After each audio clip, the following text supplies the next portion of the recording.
write about. Trying to figure out what it's all about. Existentialist, am I worth anything or just a scout? I don't know. I don't know.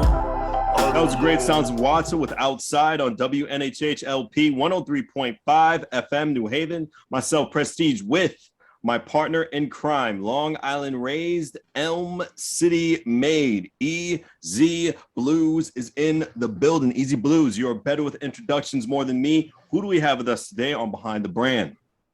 Ladies and gentlemen, everyone loves to understand when I jump in a DeLorean, I throw it to 88 miles an hour, and I go back in time. And today we're going to do that. We're going to do that in a time in which I was dealing with some interesting things in life. I had only stumbled into New Haven to stumble into New Haven for a hot moment. I went into this bar called Stella Blues. We've talked about it many times. They used to have an open mic that was legendary. There, this amazing young man with notes and chord charts, sitting there having everything planned out absolutely perfectly. Fast forward to 3 years later, I come back to New Haven. Finally, the Easy is back in New Haven. And this man has put together some of the most incredible showcases, highlighting talent that usually does not get highlighted and actually brings the audience inside. On top of that, has released children's music, has put together some of the best branding I have seen in a long time. I might have even stolen some ideas from him, if we're being honest, from a brand point of view. And I haven't even talked about how incredible this award-winning human being is when it comes down to taking these animes and recreating them to song. But we'll get into that. But right now, one of my favorite imaginary friends, I want the world to know the incredible Zach Anderson. How are you today, brother? I'm doing very well. Thank you very much. It's an excellent introduction. Thank you so much. Thank you. Well, hey, you know how much I love and respect you. Like, you know, we have been through the gamut together, as per playing shows together, as per even just talking as human beings. And one of the things I really have always respected is your hustle. You know, not only your hustle, but your pure commitment to it. You know who you are as an artist, I think, because you really know who you are as a human being. And that's really what I wanted to focus on today with the interview, because I really do feel it is the best example of you. You've been through some stuff. It is what it is. Share as much as you want, share as little as you want. It's your story. But you really have, you know, embraced the, we'll say, geek culture before other people really embraced the full geek culture. And it is amazing to see the world catch up with you. But how was it like to be kind of ahead of that curve? It's interesting because I've always been since the start of my life and everything. I've always been obsessed with like cartoons and animation and comics and pretty much just anything in nurture. And while at the same time I was still like playing sports and just kind of I always consider myself a jack of all trades, and it's so I kind of I fit in with everybody, but at the same time a little bit of outside each spectrum of groups and everything like that. But so it was when I started playing music and everything. How I started was I broke my neck in college playing frisbee, and dove for a catch. Slipped on the grass, flipped over, landed on my head, and broke my neck. And while I was recovering, pretty much the only things I could do at that time were play video games and learn to play guitar. So I'd go home on weekends. My brother would teach me a couple chords. I'd go back to school and just practice those while I had my N64 and PlayStation 2 with me. So I would just play games on that and recover. And once I was all better, I kind of jokingly thought it was like, oh, it'd be fun to write my own songs. And my idea originally was to write like a video game concept album where the songs were about video games, but they were take like a philosophical or like a deeper approach to them. So like one of the ideas I had was Mario in love with the princess, or was he in it for like the fame and glory of being a hero? And So I thought of all these ideas, and then one day I wrote a song, and kind of just sparked everything, and uh, just been continuing writing for the last 15 years nonstop. And but yeah, it's just I've always been fascinated with.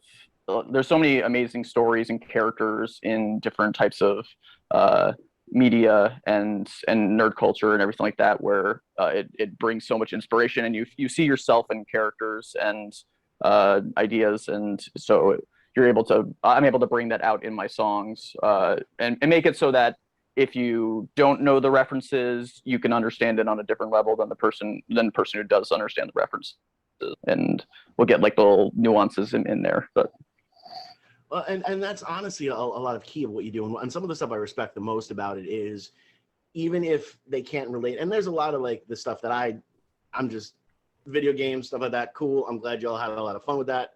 I didn't, I never really got into it. But I can listen to your stuff and I can still pull some sort of something I can relate to because the stories are there. Right. You're an incredible writer when it comes down to the story as well. Not just the structure of the song, but the storytelling within the song. I do feel at some points in time that is an art that is somewhat lost, especially through the super digitized mainstream stuff. But you really were someone that was continuing to pull this scene of New Haven together, and I don't necessarily think you get enough credit for that. If you look back at your body of work, the musicians that you've had on your stuff are key players, in the New Haven scene, have always been. Was that just something that you did on purpose, or was these just people that you clicked with friendship-wise? A little bit of both. So when I did start going to like the open mic at Stella's, met Seth Adam and Mike Knobloch and Rob Aceto, and because they were the house band at the time, and just I was always nervous about playing with other people because I originally started, like, my brother and I started a band, the Anderson Brothers or something like that, and we had played a bunch, but my brother has like a lot of artist issues, so couldn't play as often as he would like, and so a lot of it was me going and doing solo stuff. But then going there, I was able to meet all these amazing musicians, and they were more than willing to play along with my songs. And definitely like immediately clicked because they're just phenomenal musicians, and they seem to really enjoy joining me on the songs too. So and it became like a routine. So every single week I would just go there and bring them more and more songs, and like you mentioned in the introduction, I would write all like the chords out and everything for them, and like all the different changes and everything, so that they could follow along a little easier. They really didn't need to. They're that amazing of musicians, and their improvisational skills are next level. And but the more and more I played with them, the more and more comfortable I became. And then you see other musicians would show up and everything, and they'd be more than willing to join in as well. And they did a really wonderful job of creating that community of musicians that just enjoy each other's music and respect each other, and are willing to play and sing along and all that. But once I decided to start recording and everything, I knew like who I wanted to like have on the record and everything like that. So I was able to easily find the right people. No, that is absolutely incredible. And I love, because really the if anyone takes anything home from this interview, the networking aspect of it and the actual genuineness of the networking is such an important feature and such an important factor. And that is something that it appears you do very effortlessly. And for those that really have struggled with the networking, do you have any type of techniques that you use or tools that you use, or are you just honestly just genuinely being yourself? Because from the outside looking in, it definitely seems like you're just genuinely being yourself. I would say I'm just being myself. Over the years, I've gained different insight and tools from other people, from them, like say approaching me, or just kind of people watching. But for the most part, it's really just say if I'm booking a show or something along those lines, it's if I hear somebody and I really like their stuff, I just really reach out to them, telling them how much I like their stuff and that I have this opportunity for them. If they're interested, we could talk more. And for the most part, everyone's been totally into it and really they love the idea of original local music and the having that platform for their artwork. And I feel like there's a lot of us that don't provide that right now. So having that outlet for them is always an opportunity they're willing to jump right onto. But and I love actually because it's almost like you know what I'm going to ask you before we get in there, because you make these transitions seamless. These transitions are just amazing. Now you were actually provided a platform for people where outside of the traditional platform, something called the Monsters of Acoustic Rock. Can you dabble just a little bit into the history of that, what exactly it was, and then we'll talk about what the future holds. But let's get into the then, and then we'll get to the now. All right. So with Monsters of Acoustic Rock, the studio I record at, I've recorded all my projects at Sage Sound Studios in Shelton. I believe you had Nathan on the show in the past. Yeah. Yeah, we did. So he and I worked together for I'd say 5 years prior to this, and ever since he's been in the country. And at one point, I thought it'd be fun to do a live album, but I thought it would be a good idea to do it at the studio because they have like this really cool building and like just a really great open room. And so we did my first live album, which was Zach of All Trades, Volume of 1, and we had such a great time with it that we thought it would be a really fun idea to make this a regular thing and bring other musicians into the studio. And so we started a concert series, Monsters of Acoustic Rock.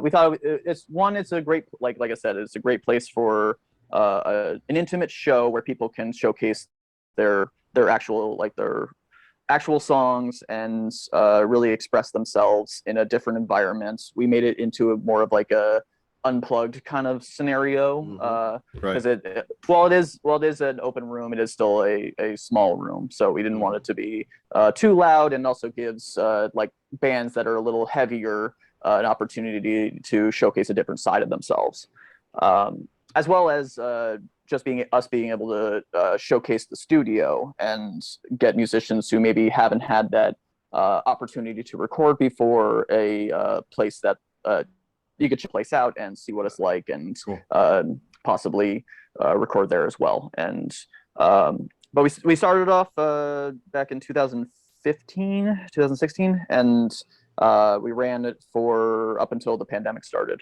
And it was an incredible success. We won a best music venue award at I think it was a Milford Town, even though we're Shelton. But so we were an award-winning concert series, which was really cool to say. But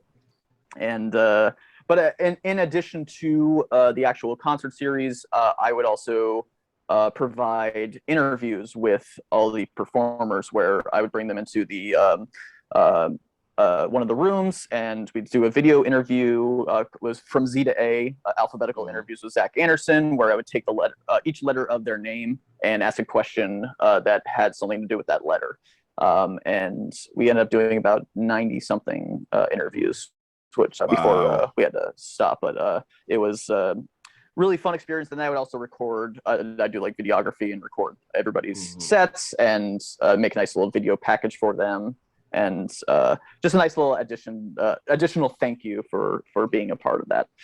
But it was a really fun experience for me, and it brought me into like kind of the booking side of things as well, which I didn't really have an experience with. But like I mentioned earlier, it's just that I love all the local music, like original music, and I wanted to give people a place to actually showcase that.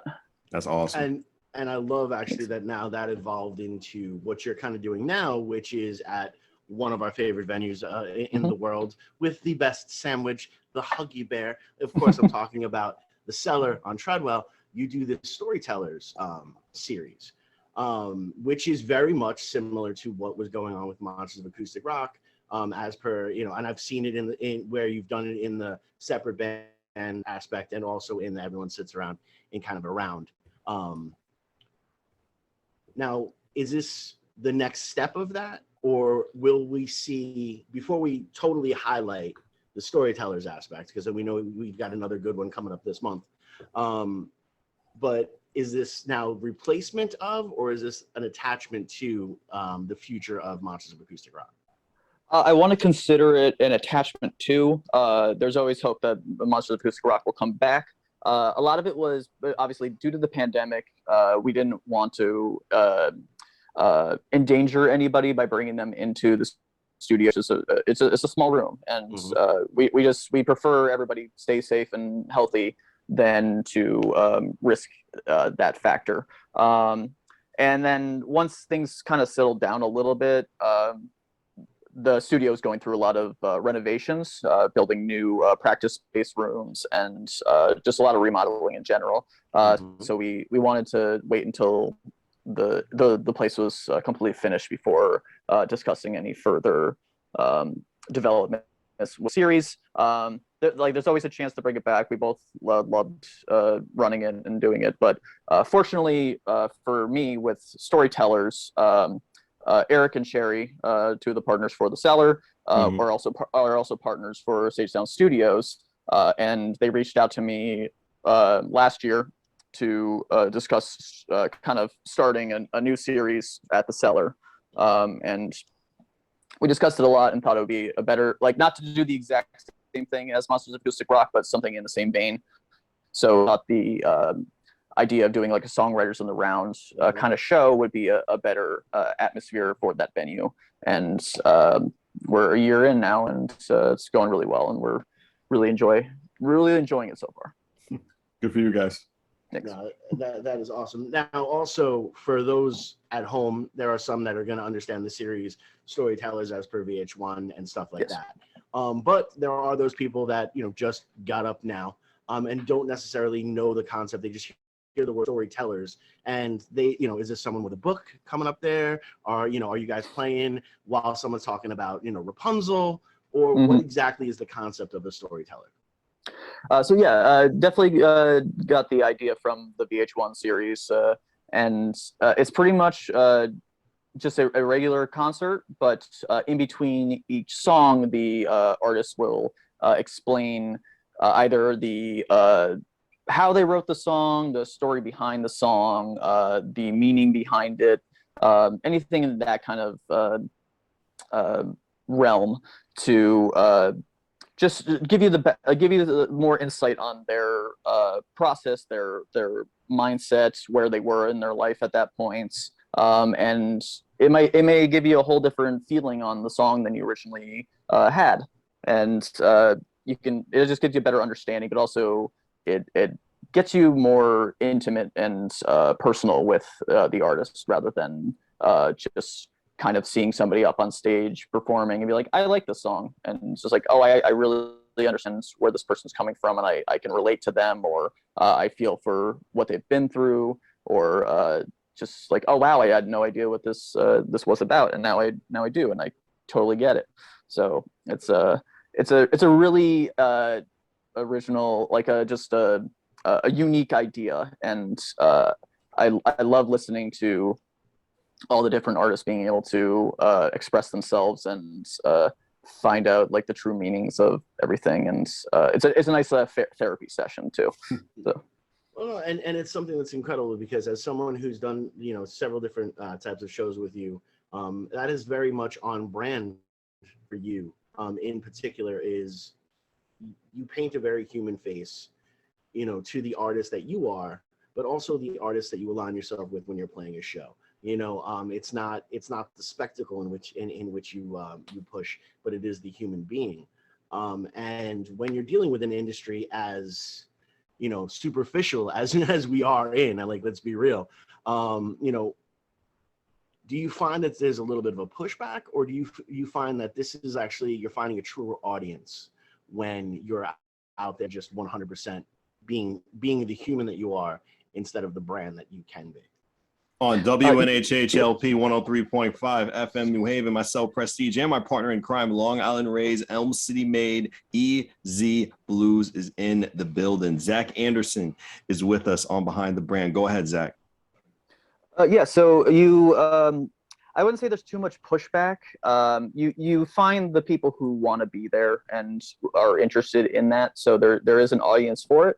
And you also find the people who normally wouldn't be in that kind of atmosphere, that kind of show, and they're getting a whole different experience. They may see, like, for example, our second edition of Storytellers, we had Chaser 8. Where normally they're a big, loud, just awesome rock group, and we had a nice, intimate, naked performance from Chaser 8, where it was just two of them with acoustic guitars, and you got a whole different side of them, and it's a whole different experience that people normally wouldn't get to see, and you get to enjoy things on a whole different level. Yeah, and that's what's incredible, and I hope more acts that don't necessarily think they fit into that mold really take up the arms to reach out to you, because it helps push you as an artist in a completely different way. We were lucky enough to do a Monsters of Acoustic Rock, and we had to relook and rethink a lot of our music and how it was presented, because it's not in a more intimate type of way. It's, or a more intimate type of setting. You don't necessarily want to blow someone's face off. You need those different type of things, and being a singer in that type of project, that's where you need to really own your chops, because you have less to hide behind, and especially like when doing the stuff with Shane Penguin, 9 times out of 10 someone else is doing the heavy lifting. But Right. When we do these stripped down type of shows, a lot of that heavy lifting lands upon me, and it's great to push yourself and challenge yourself to that next level. So I wanted to thank you for originally giving us the ideas to do stuff like that, because we wouldn't have been able to do, what we are doing now if not for those type of things that are out there.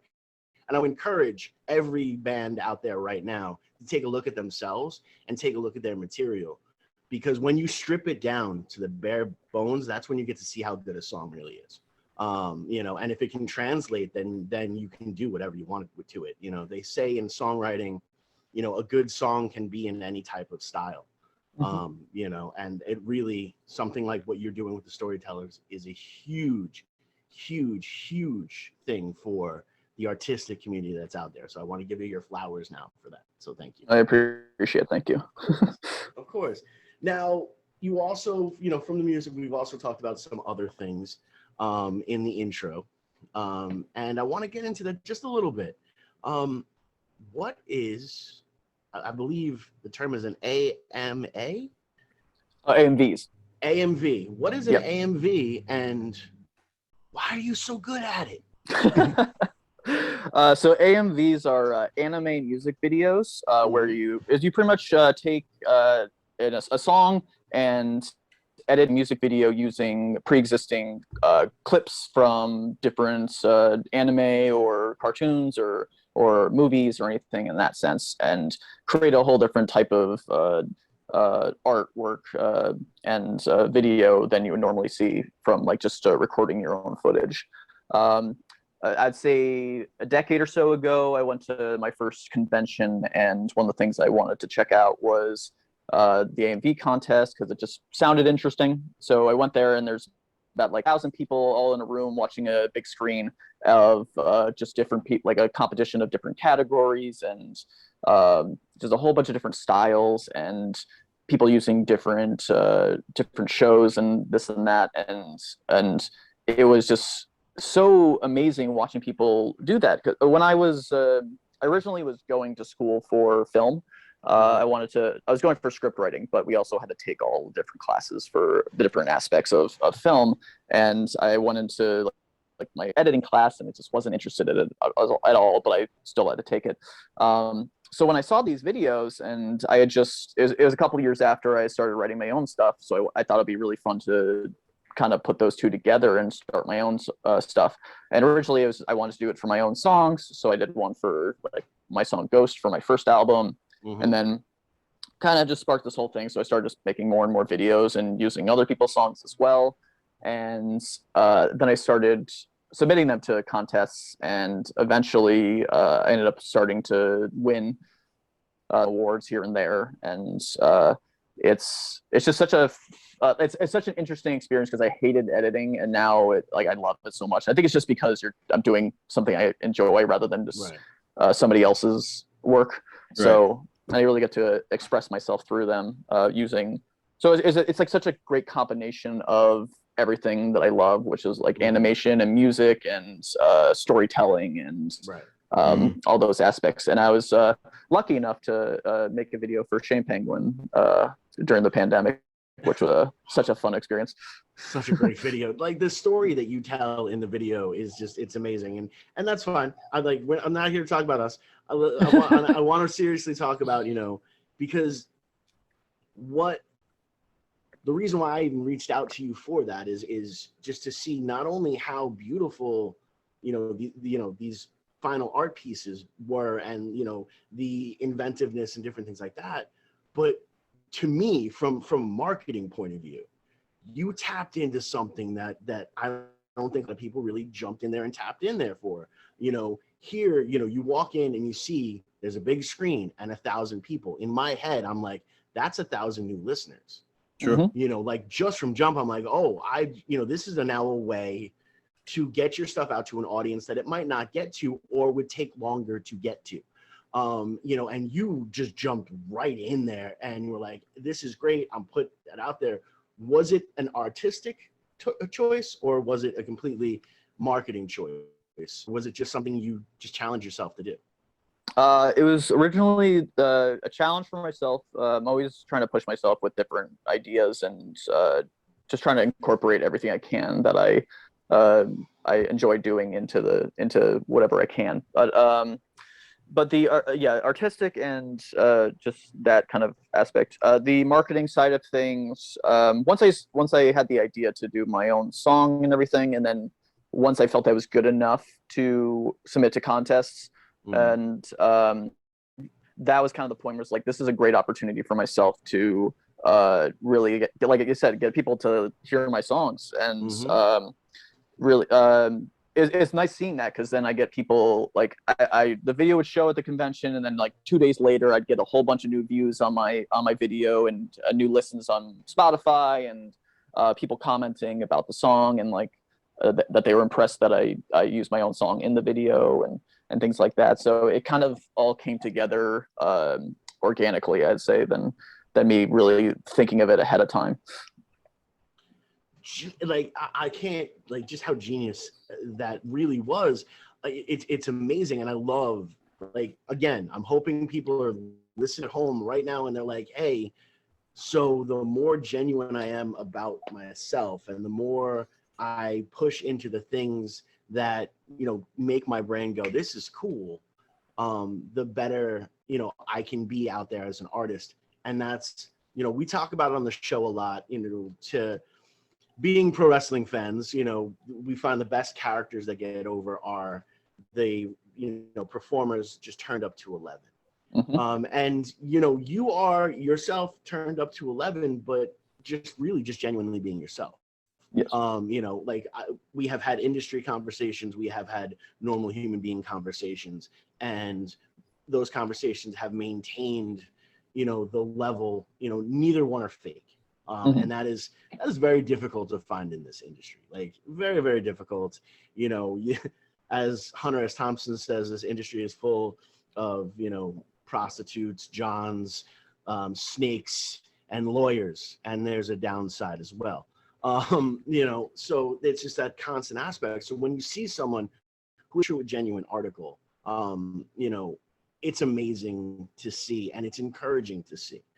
And, that's really, for that next generation coming up, that's what I want them to take away from this interview, is in no way, from the start of this interview to right now, you have not compromised or changed yourself. You were still that same person you were in high school. You were still that same person you were in college. Yes, you had limitations that kind of changed what you could and could not do, but you took those moments and you made yourself into a different aspect of someone you already genuinely were. And I think that that's incredible. Now, did you want finishing college with the screenwriting degree, or did you evolve into something different? It got to the point where pretty much because I was like my sophomore year was when I broke my neck, and it got to the point where being at that particular school was a little too much for me at that point. So I transferred down to a school in Connecticut. I was in Massachusetts, and I transferred down to a school in Connecticut, got my associates, and kind of moved on to, at that point too, I went from like just focusing on film to focusing on film and music. So I started taking more music oriented classes and just writing in general. And so once I finished like the associates, then I was kind of that's when I started really focusing on just music in general and just went in that direction. But I still have the skills that I learned from school that I try to work into all my endeavors. So no, and see, that's another thing that I really want people to take away from it. You've kind of Mega Man'd it. Every challenge in which has come through, you have taken on the challenge, you have beaten the final boss, and you start to actually acquire their power. And that's kind of how you have to move through life. And again, I want to give you your flowers for that. As you're continuing to move forward, a children's record? Who does these things? Apparently I do.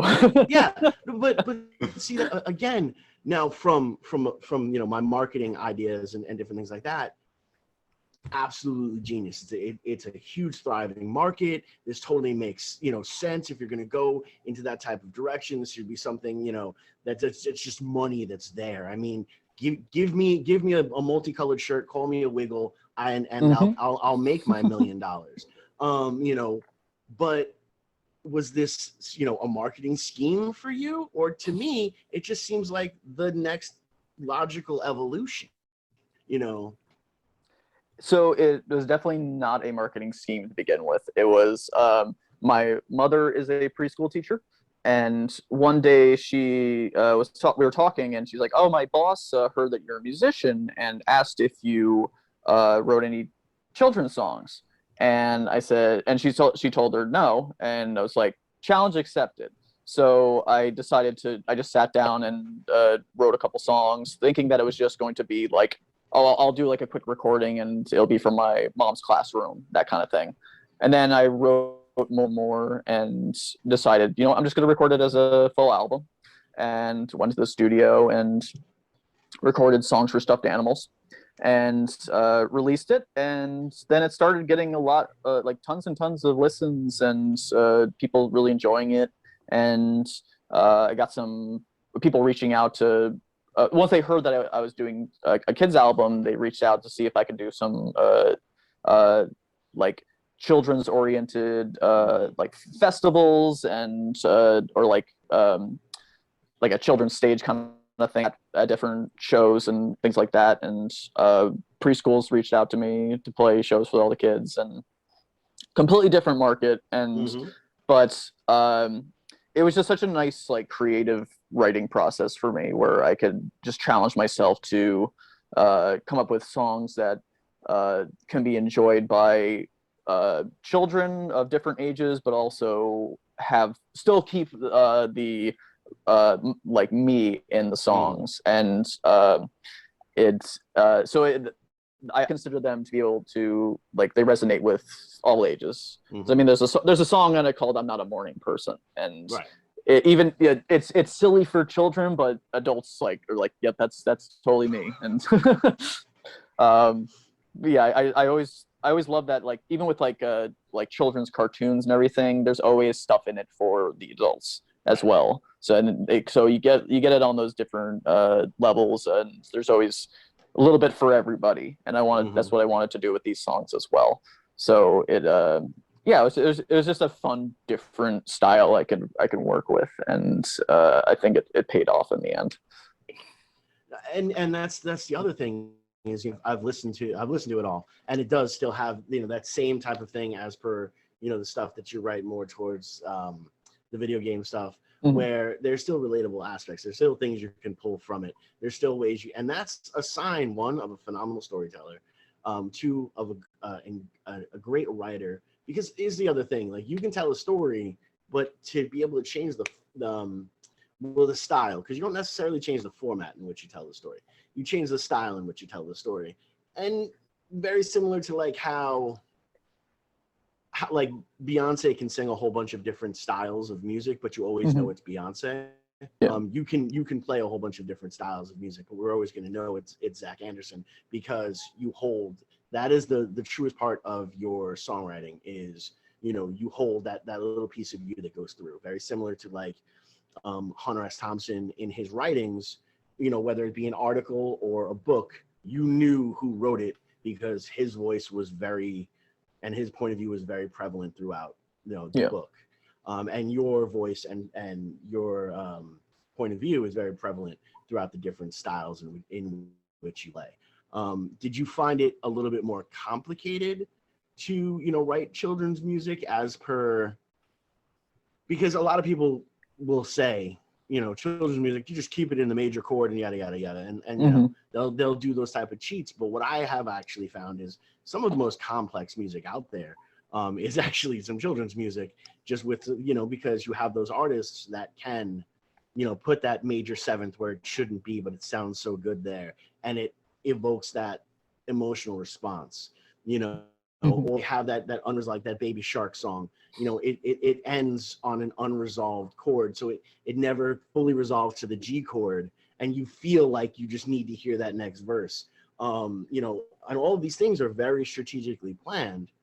Did you, you know, do any of that, or was it just more of, you know, I'm gonna just take this from my point of view?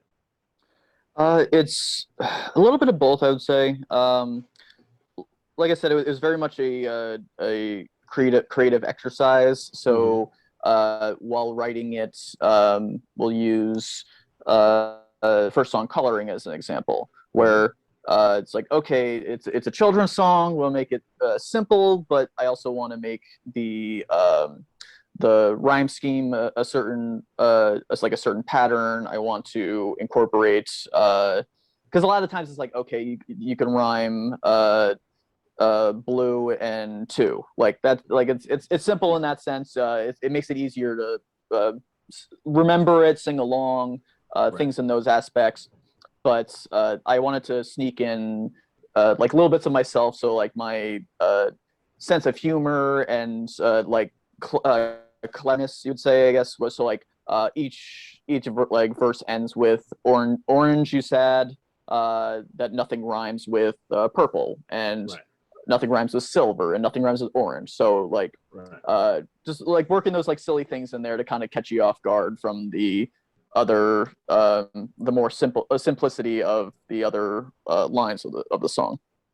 But yeah, it's just kind of a lot of it is just like thinking of the ideas one to write about, and then kind of making like one of those webs of like what words would go with this, and then kind of building the song in that sense, but then working in the me aspect of it and making it one of my songs, and the whatever represents what I'm trying to do. But also, like I always try to make the songs relatable to everybody, but also from my perspective, I would say. See, and this again, I hope if you're a young songwriter, I hope you surround yourself with as many type of songwriters as humanly possible, because you can learn so much, you can grow so much. You are almost the polar opposite of how I write, and I've learned so much just in talking with you. You know, like you sit there and you think about the structure, and I'm like, whatever the word seems to come out of my mouth is what's going to be here at this point in time, you know, or and it's just incredible to see, and it's incredible to hear, because there is art is up to perception, but also the creating aspect. There is no right or wrong way to create art. You're doing what is the best thing for you. And I am just in awe, like just absolutely how meticulous you are in coming into the planning aspect and all that type of stuff. Like the little kid songwriter in me wants to be you when I grow up, because there's so much order, and I'm coming from a completely different chaotic aspect of literally it's 3 o'clock in the morning. I can't sleep because this line is running through my head. I just put pen to paper and possibly throw away the paper tomorrow, but I need to sleep tonight. Do you find that it in doing these structures, and I'm kind of answering my own question, but I'm going to ask it anyway. Do you find that structure really helps be able to pull the spark of creativity more than just waiting for the sleepless night to come?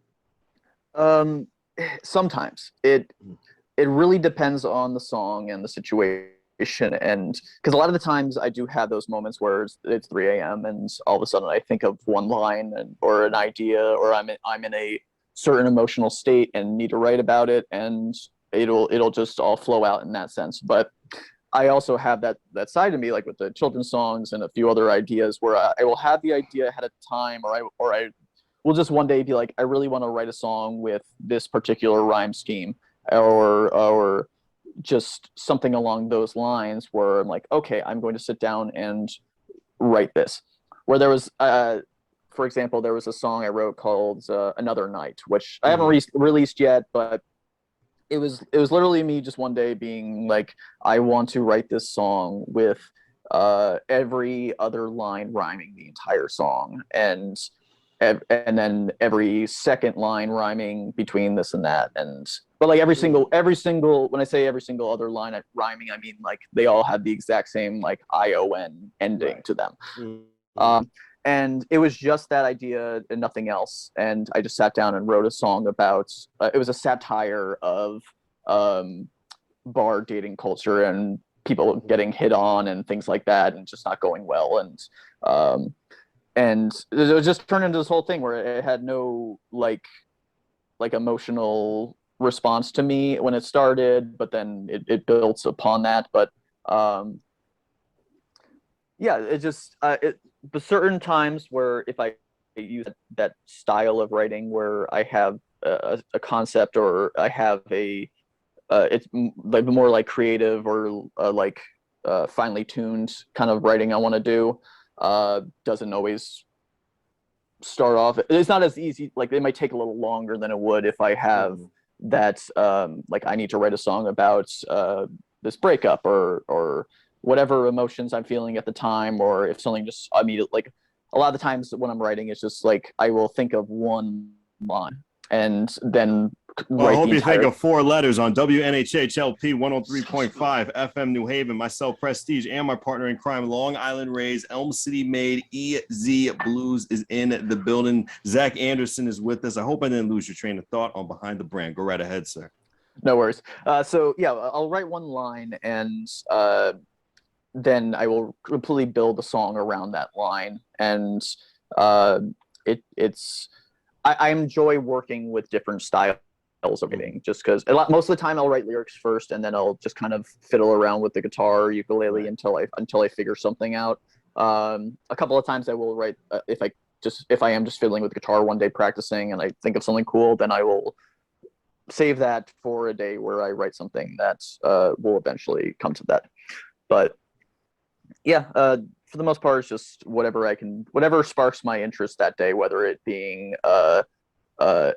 emotionally driven or just creatively need to do something. A lot of the times it's just me being writing like, I haven't written a song in a week, I better go sit down and write a song. No, it's an incredible thing. Now, getting to the branding aspect of it as well. So I'm going to ask you, the whole chicken and the egg thing. So what came first, the hoot or the songs for stuffed animals? My stuffed owl hoodie, I've had for 25 years. So I won it from a claw machine at the Varsity Club in Stamford, which no longer exists, but it was a fond childhood memory. And he basically, when I was a child, like I had nightmares every single night. And then once I got him, completely went away. Never had one since. So it's considered like a dream catcher. And then I've always been like obsessed with owls, like my entire life, and so it's kind of like one of those fate situations that I got him. And once I started playing music, and I wanted to have kind of my own like logo and like mascot kind of thing, there was no better choice than him. So I was always like doodle like little drawings of him and everything like that. But I've always loved art, but I'm not the best artist. So I kind of sent it to my best friend Hunter. He does a lot of graphic design, and I was like, "Can you make this look pretty?" So he designed my logo for me, and did an amazing job with that. And it's just nice because it's just a very simple logo, but it really like it's memorable and packs a punch in that sense. And then once I did the Songs for Stuffed Animals album, with all my projects and everything, I have I have his design in there somewhere. So like my first album, Unrequited Days, it has a notebook kind of cover. So like it's a lot of like handwriting, and everything's kind of written out on the album cover and the back. And so like there's little doodles of him on there and things like that. Right. And then every single single I release has the exact same. It's just the hoodie logo, the song title, and then it's split down the middle with a different color. So if you place them all together, it makes like a nice little like mosaic kind of look to it. And then so like when I did the kids album, it was the perfect opportunity to actually have him on the cover. So it's nice having a stuffed animal that has more public recognition than I do. Wow. It's kind of like it's like the gorillas basically. Trust me, I fully understand. I feel you on that on more levels than most people will ever know. But what's really really interesting too is again, it almost seems like you stumble into these incredible marketing ideas. You know, here you from record one to record now, you have put this different aspect and this different color to create a mosaic, but you have to, like your Pokemon, you got to catch them all. You know, where you've created this culture amongst itself. And I am just in awe, like absolutely in awe of just how incredible you are at marketing. And it seems so flippin' effortless that it drives someone like me that obsesses about it crazy. Do you have any tips for that person coming through? Because here's the thing, and I've said it in offices of the higher ups in local government. You know, this phone has 1.5 million incredible songs on there, but a lot of people aren't marketing it correctly, and that's why you're never going to hear it. Your marketing is just next level, and I really just want you to give a little bit of advice for those people coming up, and to hopefully they'll start to understand how it is almost as important as the song itself, and in some cases more important. Can you touch a little bit?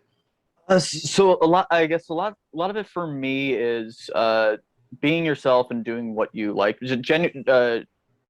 Genuinity is kind of just being a genuine person really resonates with people, and you get a lot more people who will pay you nice compliments like what you were just doing for me, which I greatly appreciate if you are a genuine person and you're not. It just speaks to people a lot more.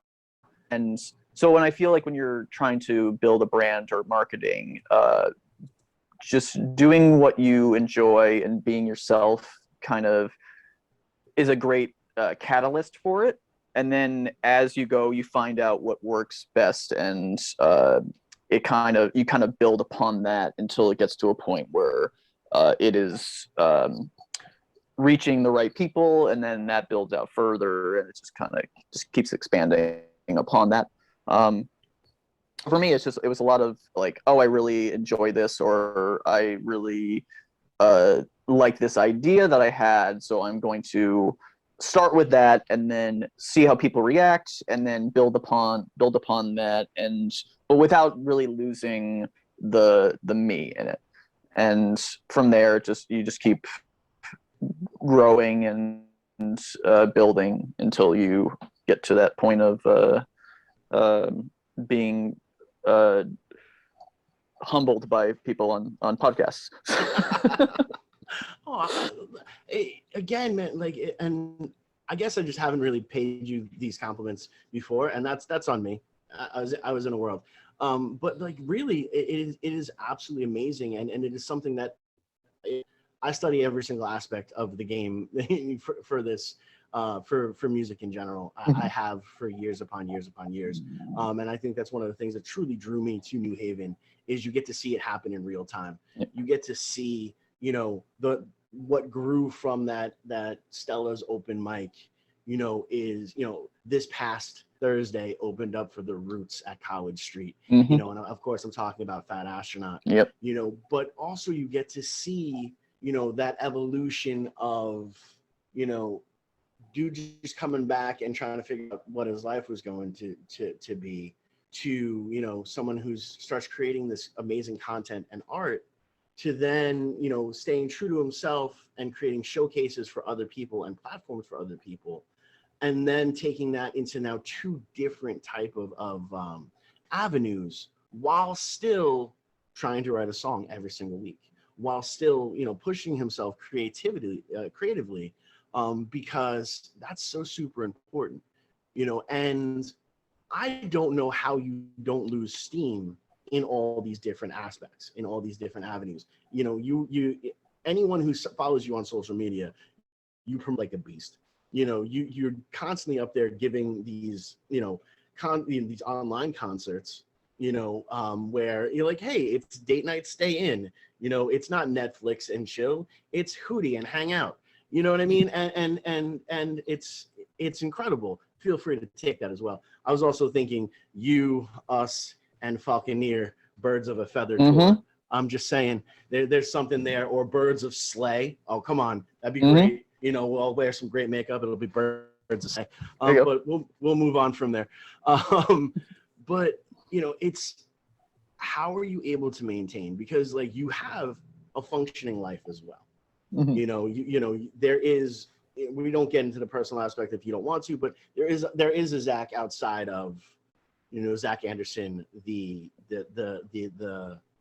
talent or the brand. How do you manage the two, or is now just everything completely intertwined as one? I'd say it's intertwined for the most part. I don't let either side of things compromise each other, but for me, like I don't tend to lose steam in the sense of the creative side of things, where I love writing so much, and just I love every aspect of the music business, and whether it's the performing side, the recording side, the writing side, the booking shows, promoting, just every little aspect of it fascinates me and wants me to continue. You want to know something, and you totally fascinate us, and we totally want you to continue, but unfortunately time constraints are pulling the Apollo curtain on us right now, and are saying we still need to play your song. You have the last 2 seconds to tell people where they can follow you on social media, so they can fully get into the brand that is the amazing Zach Anderson. Of course. So my name is Zach Anderson. It's spelled with a CH and an SEN. So you make sure to spell it correctly, or you're going to get some kind of not so PG websites. So I don't really recommend those. But you can find me on all social media, Facebook. My page is facebook.com/Zach Zach Anderson Music. Instagram is Zanderson Music. Same thing with Twitter, and YouTube is Zanderson, and all those fun sites. You can find me on Spotify and Apple Music, and everywhere you can find music, you'll find me. Just got to make sure to spell the name correctly. Thank you so much, brother. Thank you for being here. Thank you. I thank you for all the knowledge you have shared with us today. Thank you so much. Definitely. Thank you. On WNHH LP 103.5 FM, New.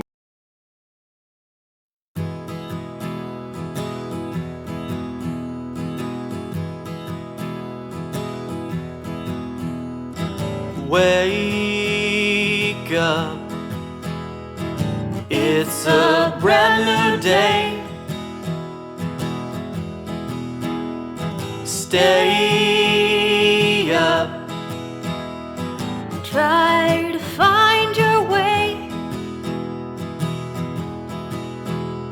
The world is so far and wide. Without luck by your side, when the journey seems wild and unfair, just breathe in the air. Make up For the wisdom you don't know. keep up. There's still a long way to go. The mountains are too tall to climb, and you're almost out of time. When the journey seems wild and unfair, just breathe in the air. Take up your arms and fight. Speak up when the time is right. Across the deserts and seas, a path to lost memories.